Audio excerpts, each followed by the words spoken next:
Let's face it, 2020 has been a nightmare. Winter has brought us massive wildfires in Australia, people eating bats in China, and the President of the United States was impeached. Spring ushered in the coronavirus pandemic, which brought the entire world to a screeching quarantined halt. And Kobe Bryant died. Summer came and went with bad cops killing innocent people, protests, riots, and civil unrest. We don't know about you, but we're ready to put the past behind us and look to the future. Chunky sweaters, falling leaves, and pumpkin spice everything. That's right, it's time for fall. The fall of civilization!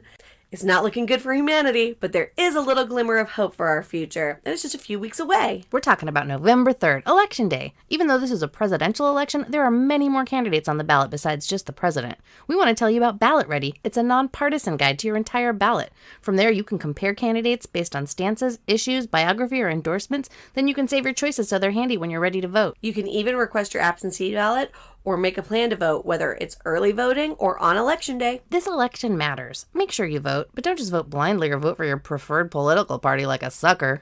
Vote informed with Ballot Ready. Did you know that only 55% of eligible voters cast their vote in the 2016 election, and we could have totally avoided this mess? And 30% of voters that actually take the time to vote leave a large portion of their ballot blank. Local elected officials, they affect our lives every day. They decide who gets prosecuted for crimes. They monitor our quality of drinking water. They decide how our tax money is spent.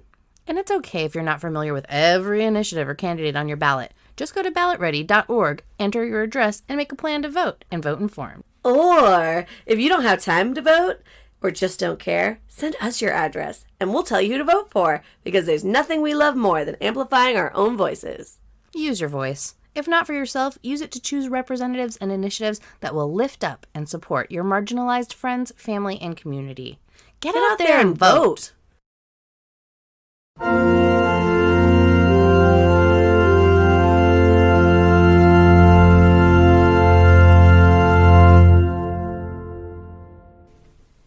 Welcome to Family Home Evening. Hello! We're so glad you could join us. We're so happy that you decided to join us in our living room for game night. Monopoly. We love Monopoly. Categories, anyone? Small disclaimer, we're going to tell you guys some stories that involve a lot of drug use. So if you're offended by that in any way, you might want to skip this episode. Because as you know, we are pretty bad Mormons. But most of the time we're good people. Yeah, I was going to say, sometimes I'm a real asshole. Lately, I kind of want to punch everybody in the fucking goddamn face. That's so funny, me too. COVID has really brought out the worst in everyone. If I have to tell one more person to put their goddamn mask on, I'm going to lose my shit. Put your mask on. Put your mask on. Hi, could you please put your mask on? Hey, could you do me a favor and put your mask over your goddamn nose and mouth? No? Fine, enjoy your shopping. Oh, you have a disability? Please enjoy your grocery shopping. You're a service dog? I got nothing. Yeah. It's exactly what it is. You have a fake medical condition? Sure. Come on in and infect all of us with your... Where's your vest? You don't have to wear a mask, but I want you to wear a vest saying you're a service person. I got nothing. We've been drinking. A little bit. We have been drinking. I'm opening up our second bottle of wine, which I can already tell you is going to be not good. Oh, no. We're going to have to get a different bottle. This was given to me by my good friend Jim. Buy my bikes. Buy my bikes! And those who live in San Juan Capistrano know exactly who I'm talking about. Maybe it just needs to breathe, but it kind of smells like gasoline. I don't smell gasoline, but I smell very herbaceous. Is that a good thing? Could be. Read the label. What's the label? Alright, so this is a Troublemaker Red Blend. Don't see a year, but it definitely has an inscription to our favorite troublemaker from John and Trish. And I won't say last names, and is dated 2018. So it's at least 2 years old, and if this isn't the kind of wine that's supposed to be, whatever. If it's ready to drink, or if it should be cellared. Right. I'm taking myself to wine school, so I'm trying to learn a little bit about wines. I listen to her when she tells me about her wine school. I just drink wine. That's what I do. We may have already discussed this, but I believe good. that we talked about us taking the bottle of Camus to Vegas and opening it right up. Well, Did we talk about that? No, I don't think so. I think you and I have talked about it, but Yeah, we bought a bottle, the 2018 vintage of Camus, because we're like, what's all the hype about? I think we did talk about this already, but that's fine. We'll talk about it again. And we're like, it's good, like, but it's not, like, that great. Not that great. Why is everyone going crazy for it? Oh, you're supposed to cellar that one. So I bought a bottle of it to save for my 50th birthday, 5 years from now. Nice. Which, if I can keep it at the proper temperature, which is not the temperature in my room right now, because it's balls hot. You know, it's not that bad. But I have to say, or you could be like me and do the exact opposite. And I was a part of a wine club for Laguna Beach Winery. I think they're still around, but I'm not a member anymore. And they had the most delicious, and I don't know if I'm saying this right, it's Meritage or Meritage. Meritage? I don't know. Whatever. I think it's Meritage. I'm still in wine school. And I think that there's two different ones, and they're called, one is Meritage and one is Meritage. I have no idea. Anyways, it was delicious. It tasted of dirt and pebbles. Shit and sounds French. sticks, and it was delicious. And it was a Laguna Beach. I don't know where it was, where the vineyard was, but whatever. It was amazing, and I bought them out of all of the last of their things, and then I saved it for years to have with a nice dinner, and it was fucking ruined by the time I opened it, because I had one bottle left, and I was just saving it for the perfect occasion, and I made a really nice... I feel like it's But hard I to didn't save a know. cab too long, so maybe you got like one bad bottle. I think Meritage is like a blend. Anyways, cheers. I hope this doesn't suck. Let's taste it. I'm scared. Hey, it's better than the last bottle. You know That what? or I'm drunk. Tell me if I'm wrong, but does this wine taste like beef jerky? I mean, it has kind of a beefy... I don't know. But It's you know what been I a love? while since I've had a drink, so... Beef jerky. And no, it does not. Fair enough. But also I burnt the top of my mouth. So tasting is a little difficult for me. What you have to do is you get it in your mouth and then you baby bird it. Mm-hmm. Mm-hmm. That's right. That's how the experts do it. Yep, just like that. And we've lost Charlotte, so I'm taking over the podcast now. You're stuck with only me while Charlotte's dead on the floor. You're welcome, world. Oh my god, I'm dying. So, what are we going to talk about on this episode of Family Home Evening with Bad There's Mormons? so much to talk about. We could talk about... We've invited all of our friends into the room with us. They're sharing our portrait, Essence. our portrait of blue-eyed white Jesus. We're giving them our green Jell-O. I literally would kill for some tuna fish casserole right now. Funeral potatoes, Ooh, yeah. right? And some nice rolls with some ham and cheese you can make into a little sandwich. I wish one of our family members... Never mind. That was going to go real dark. And it would have been funny, but then karma would come in, and then I'd be really sad. Yeah, and then it would be all your fault. Damn it. So yeah, there's lots we could talk about. We could talk about our cousin Tyson's cult, or we could talk about, I believe we decided kickball. Yes, kickball would be a great example about how Mormons are not good if they're us at kickball. Because kickball is so much fun. So much fun. The most fun I've ever had. Kickball. Okay. Who introduced you to kickball? How did it come about? I'm guessing Andrea. Yes. So, we were living in Bellingham, and I met this girl named Andrea, who is a dear friend of mine, one of my best to this very day. And actually, that's a really funny story about how we met. I'm going to save that because I'm pretty sure that she'll want to be on an episode with us. Perfect. So I met Andrea at the co-op. We were both working at the co-op together in Bellingham. And we become friends over some hilarious circumstances. And she moves to San Francisco. Her sister has gotten a different job, moved apartments, changed cities. And in San Francisco, it's really hard to get an apartment lease. And so her sister's leaving, and she's like, hey, do you want to take over my lease? You guys are going to fucking die. She's like, it's in the Tender Knob. It's Polk and Sacramento, $300 a month. Oh my god, that is insane. I know, right? And Andrea's like, hell yeah, fuck this hick town. Bellingham, I'm out. Bye. And Andrea dropped the mic, and she moved to San Francisco into her own. I mean, granted, it was the tiniest apartment. No, I've been to that apartment. It was small. Yeah, the tiniest apartment, but it was it's on the studio. roof. It was everything. Yeah, for $300 a month. In San Francisco, in the best, well, not the best neighborhood, but it's the most entertaining neighborhood. Right across the street from the Hemlock. Like, it was great times. And then the downstairs neighbors, Blaze and Dennis, we all became like a big family. Well, I'm skipping ahead. Andrea, Blaze, and Dennis became like a big family, and then I forced myself into their family like a polygamous stepchild. And I was like, you're going to be friends with me, okay? And they were like, I guess, weird Mormon girl. Whatever, Mandy, everyone loves you. That's true, they do. Yeah, so Andrea ended up taking over her sister's lease in San Francisco, and then started meeting all these cool people, and they're invited me to come to this party in the Mendocino Woodlands called Kickball Love Manifesto, right?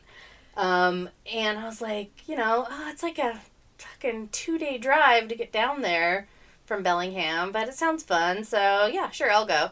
And I can't remember exactly. Okay, I'm gonna start by saying there's a lot of kickball memories that I can't remember.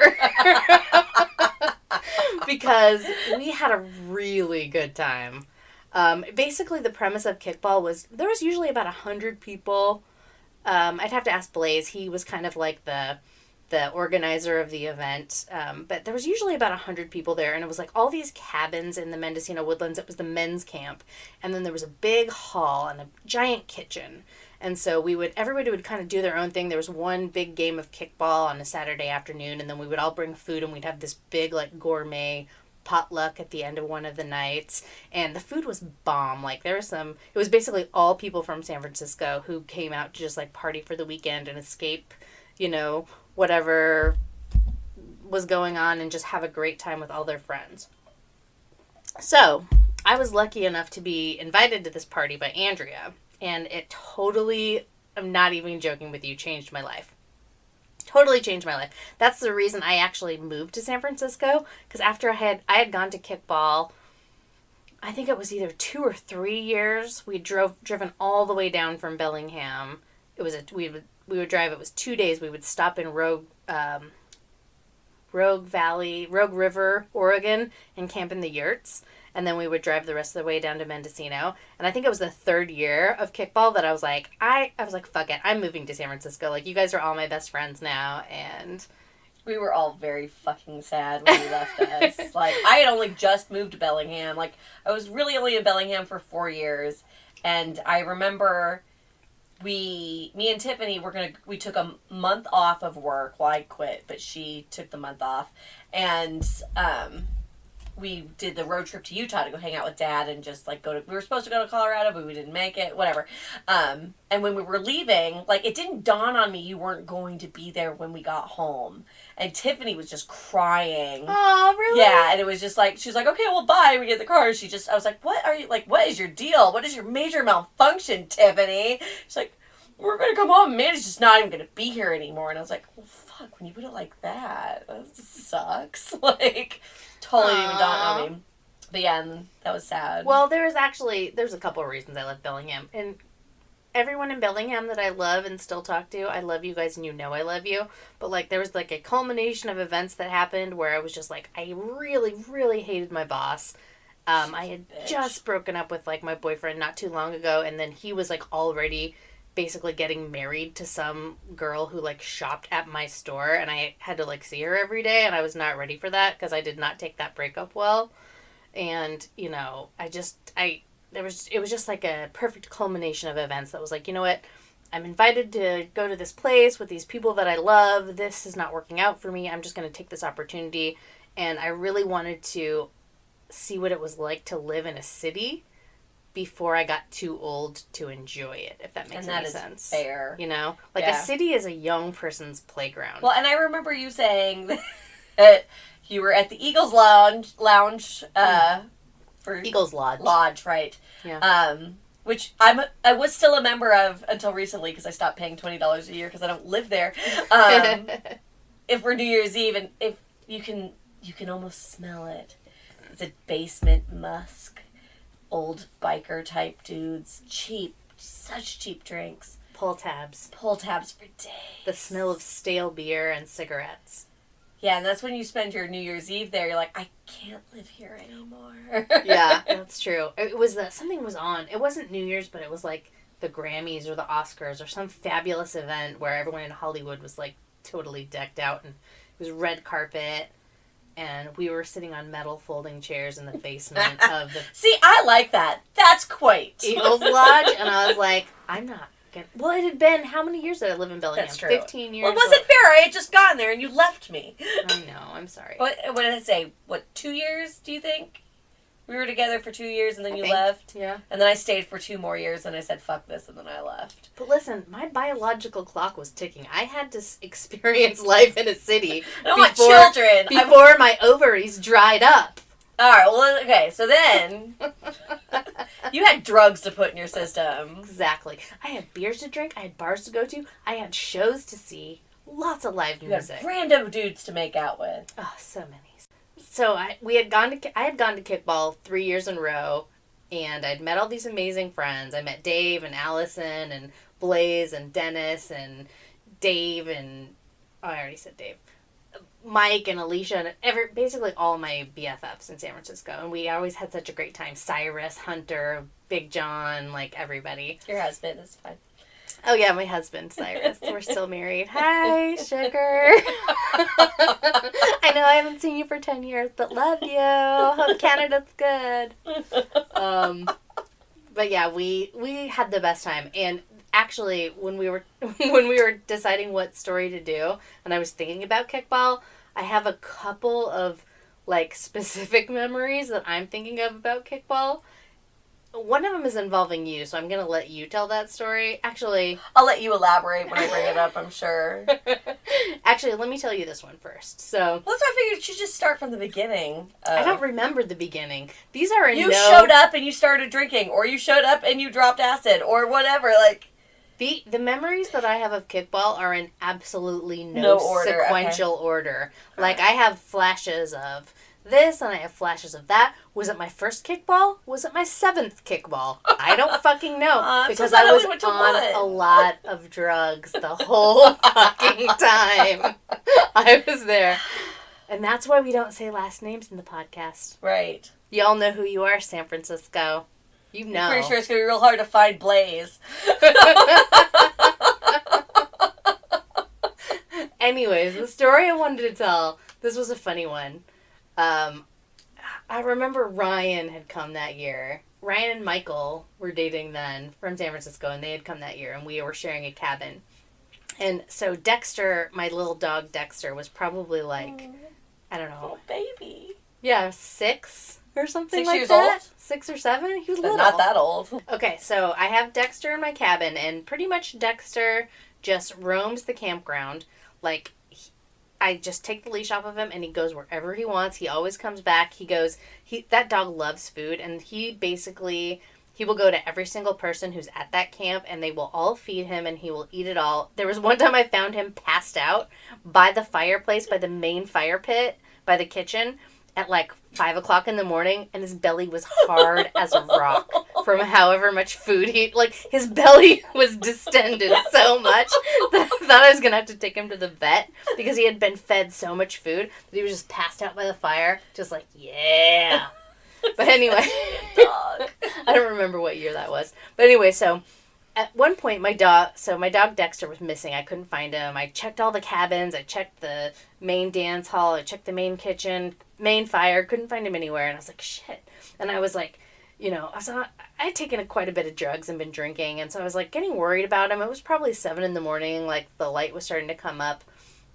And so we're walking through the woods, and I remember Andrea saying, like, there's a lot of owls out here, like, an owl probably got him, and I was like, why would you say that? Don't say that. Long story short, by the way, the dog ended up being in someone's car. Like, I found him sleeping in the back window of someone's car. He probably thought he was going for a ride and jumped in there when somebody went to get their beer out of the car and then got trapped in there. So, anyway, the dog was fine. But At one point during the dog search, we came across this young man who was passed out on a picnic table, and he was like both arms on the top of the picnic table, face down on the picnic table, just eyes wide open and just kind of like stuck there. And we came up to him and we were like, hey man, hey, what's going on? Are you okay? Are you okay? And there was a little vial next to him, and kind of the code of Kickball, if you didn't know, was that if you had the vial with the orange top, it was what we called trail mix. And that was cocaine, ecstasy, and ketamine mixed together. If you had I'm so glad no one ever gave me a vial, because I would have taken it. If you had the black top, it was just cocaine. So somebody's vial... Liquid form?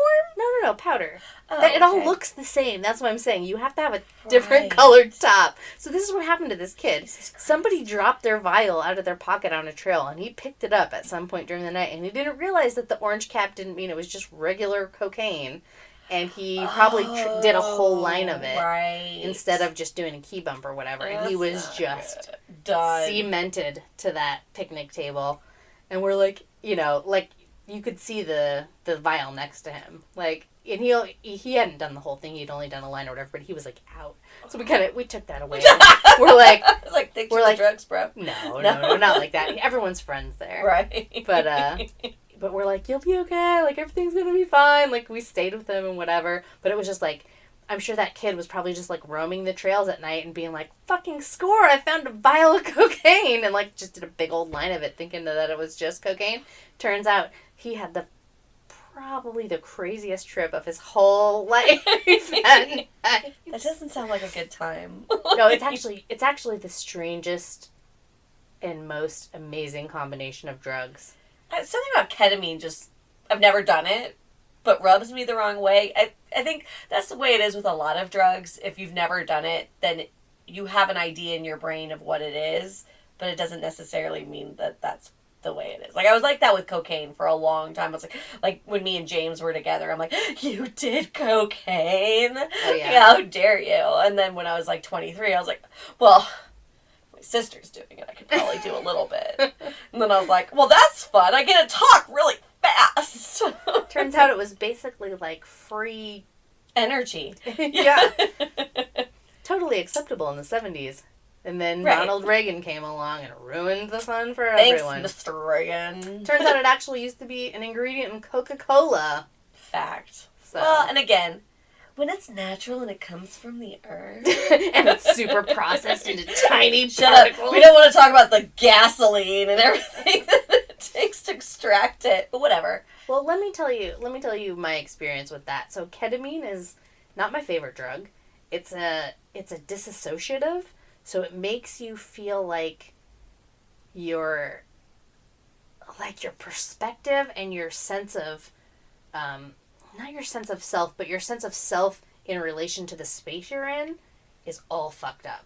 So, like, we would always say you were, like, when you tried to walk forward, you were stepping sideways kind of a thing. See, I hate that. And it wasn't... thought of that makes me crazy. Yeah, it wasn't that much, like, you could still walk and you could still function, but it wasn't like, I don't know, it's not my favorite thing. I don't like dissociatives. Like with acid, I wouldn't consider that a dissociative. No, but absolutely not. That's but like, I feel like sometimes I'm afraid that that's what's going to happen when I'm on hallucinogens, and so that's my bad trip if I do have one. So like, being that that's what it is, and that's my fear of a bad trip with hallucinogen, I think I would hate that a lot. Yeah, I don't particularly enjoy ketamine. I've done it a few times by itself, but I don't really like it. Cocaine is actually not fun for me either, unless I'm very drunk. Right. And then when I'm very drunk at the end of the night, it like puts me back to a state where I'm like, okay, I'm ready to drink more, I'm ready to party, I'm ready to have fun. If you try to do cocaine sober, it's fucking terrible. It's awful. That drug is meant to be done with alcohol. And then ecstasy, of course, is fun by itself.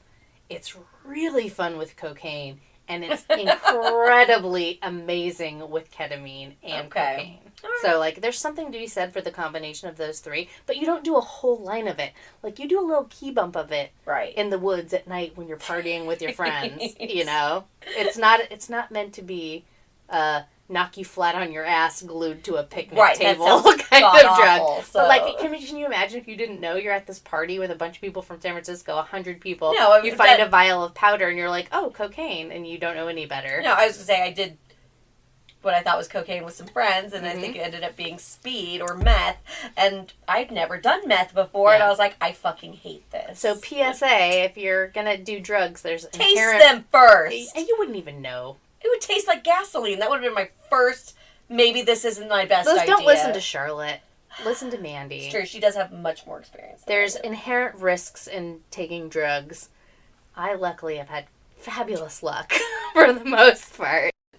But I'd say the first time I went to Kickball was, you had been a few times, you were not living there yet, but I was just tagging along essentially. Like I never got an official invitation, but we stopped in Oregon, we went to an MC Chris show, we listened to a lot of MC Chris on the way down. There was one point when we were like in some woods, we weren't going to Kickball yet, we were just on some weird highway, and there was Highway 1? Dead deer in the middle of the road, and I saw it and I was like, holy shit, moved out. I've got this little tiny Hyundai accent, like, move out of the side, so I crushed its skull.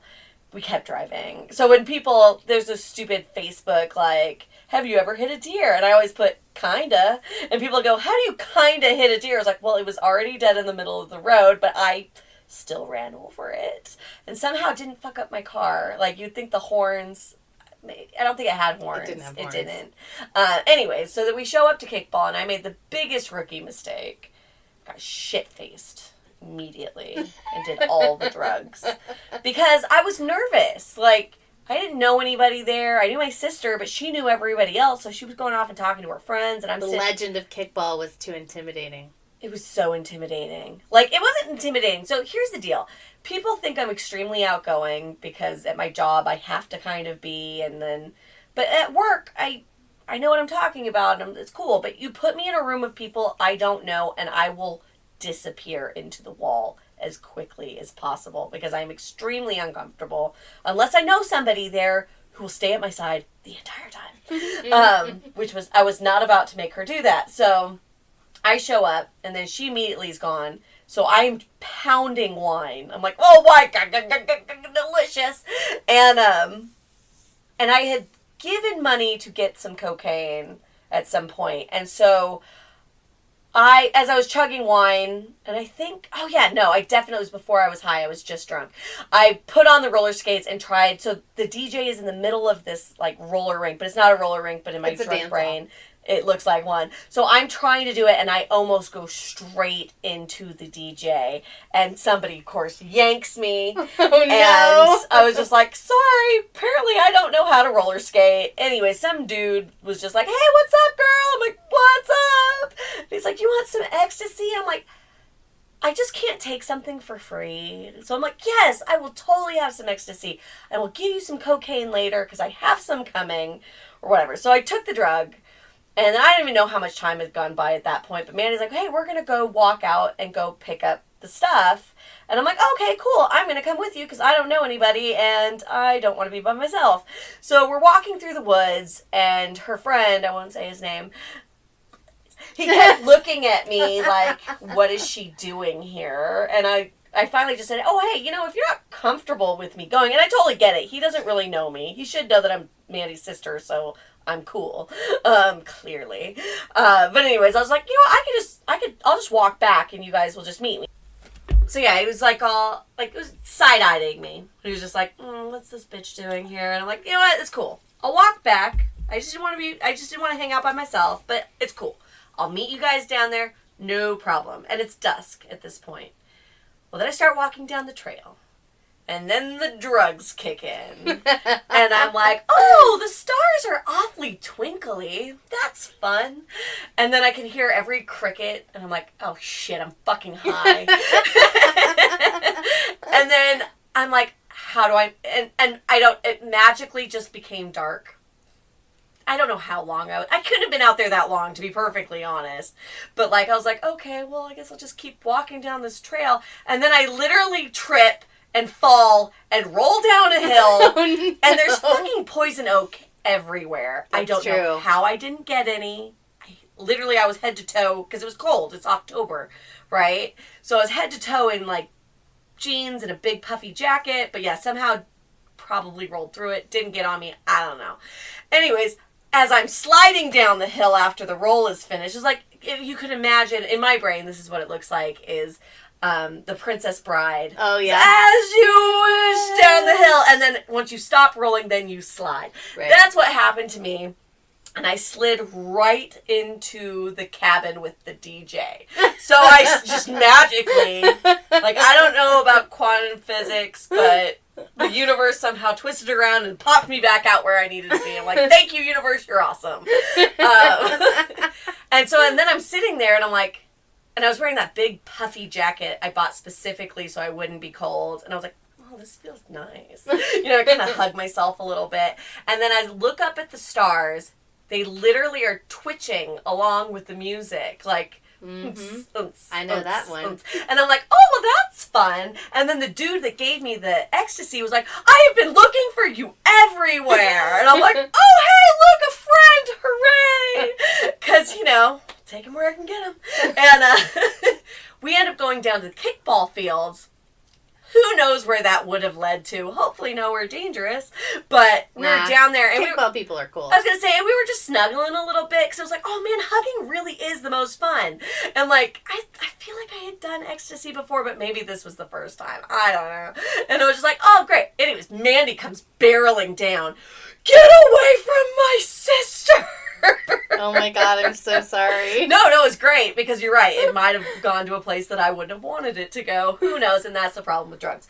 But anyways, I don't think so, because actually, as I remember us snuggling, I was like, I'm actually engaged to be married. So I really don't think it would have gone to a dark place, but you never know.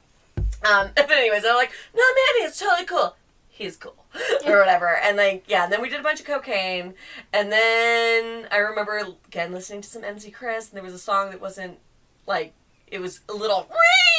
Yeah. Everyone was like, could you make that awful music stop? I remember that. Yeah. And so, anyways, rookie mistake. Did all the drugs, drank all the wine, and was so hungover the next day. Yep. So I missed out on kickball. I thought it was Kickball Love Manifesto. It's a weekend of kickball. No, it's one day of kickball.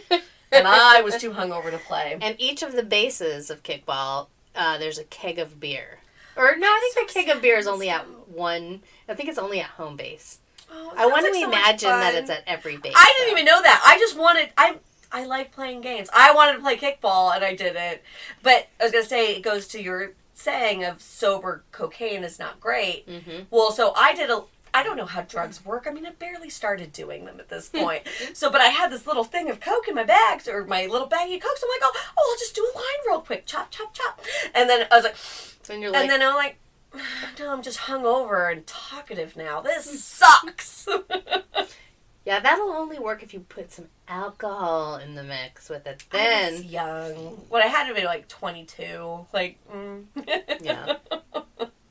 But that was my first experience. But I have to say that, so first day is you're supposed to drink and have fun. I did all the drugs. I ended up hugging a tree. My friend Coach, I won't say his real name, Dave, said, well, if you want to be my best friend, he was preying on me, go hug that tree. So I book it towards this tree. A root comes out of nowhere. I fall. I eat shit. And then everyone's laughing at me. I get up, and I'm like, fuck that, I'm going to go hug that tree because Dave is going to be my best friend. So I go and hug a tree. Meanwhile, Dave's girlfriend, Allison's like, Dave, you piece of shit. You go be nice to her now. And can I just say that Dave took you under his wing? He sure did. And that's how he got his name Coach. Because he's my drug coach. He said, you do another not line. Not really drug coach. He's your life coach. Is he, though? He's your how to handle yourself in kickball situations coach. I wouldn't go. Did you have the best time with him? I did have a really good time, but he also made me do lines of cocaine. He made you? That you bought? Shut up. He's like, you need another I will one. not have you vilifying your coach. Listen. It was a good time. It was a good time. And it was because of your coach that it was. Whatever. He made me fall down. An ass of myself. I would have done that regardless. Exactly. Who taught you how to The behave? fact I had somebody to vilify made me feel better about myself. He's not the one. He's not the one. He looked out for you the whole time. It's only because Allison made him. I don't think that's true. But yeah, and then the next day, so then you have the kickball, and then that's the day you're supposed to do all the drugs. So now everybody's high as fuck, having the best time, and I'm sitting here sober, hungover, but kind of drinking to make the hangover go away. I'm like, I did myself dirty. And no one wants to give me any drugs at this point. I mean, I didn't ask for any, but I was just hoping someone would be like, would you like some drugs? But no. And so I drank, and then the next day was hangover day, where everybody is hungover, so the way I felt the day before. Really, the next day is what we call the potluck day. The giant gourmet potluck day, which is some people's favorite part of kickball, because you have all of these super talented people creating, like, their favorite dish. So it's like whatever pot brownies. Well, okay, there were pot brownies also, but, like, imagine, like, everyone's got their favorite dish. Like, the one thing that you're known for. It's like every time you go to a party, you're like, and you're bringing something, you're like, oh, I'm going to bring my XYZ, you know, my funeral potatoes or my green Jell-O. Anyways, the Sunday day is super, like, amazing for people like myself who love food more than they love anything else, because you have all these people who, like, there's 100 people there, and there's like 100 people that have brought their favorite dish to this giant potluck. And so it's like you have to take only a spoonful of everything because there's so much goddamn food. But it takes, like, the kitchen, we're talking about an industrial sized kitchen. Like, there's a huge walk-in fridge. It's like, you know, it's equipped to feed hundreds and hundreds of people. So, anyways. I also want to say that I don't know, it's pertinent. Like, there's no electricity out there. There's only 2 halls that have electricity, and that's the dance hall and that's the kitchen. But every cabin has no electricity, so you have to have, like, candles, and, like, it's camping, and it's great, and I want to go back to there. It's glorious. Everybody, even though there was no electricity, like, everybody really decked their places out. Like, they brought rugs and curtains and lace candles. we weren't into the flameless candles back then, because I think they were not around, but we had, like, real candles, and yeah, it was really, like, kickball was the super funnest time. We talk about taking drugs and whatever, and if you're listening to this podcast, you probably agree with us, and you've also done all those drugs, unless you're our 2 cousins who are, like, mortified never that such a thing exists. But I'm telling you, cousins, you're missing out, because drugs are super fun. They're really fun. Like, I totally respect people like, I would never do drugs. And don't get me, there are drugs you should never do. Oh, yeah. Heroin, don't ever fucking do it. That's a terrible idea. Meth. Why even bother? I would have said the same thing about cocaine. Now I don't like to do cocaine because I don't trust where I get it from. If it was pure cocaine and it was fine, I'd be totally fine with it. But when it's cut with all this weird shit, I'm out. You know, it's like almost like drugs should be regulated and legalized, and they could tax the shit out of them, then we would always know what we were getting. Exactly. But then people are like, oh, but you're having too much fun. We can't have that. Interesting. So that's the story of kickball. That's actually just 2 small snippets of 7 years of kickball that I went to. That you can remember. That I can remember. I'm telling you, I only remember bits and pieces, and they're not in any sort of chronological order. But I had the best time, and I ended up moving to San Francisco, and I had a really good time in San Francisco as well. San Francisco has a lot of good people. Yeah. So thanks for joining us for story time. That was fun. It was fun. And just remember, kids, drugs are bad. Yeah, and they're illegal. And we were really a lot younger, years and years younger than we are now. Like 30 or 40 years younger. Yeah, like 90 years younger than we are now. So we can't be held accountable because the statute of limitations. Right. And plus we prayed for forgiveness. And that's what Jesus does. That's true. He does grant forgiveness. So, You've been at Family Home Evening. You're welcome. With Bad Mormons. Thanks for joining us. We'll see you next time.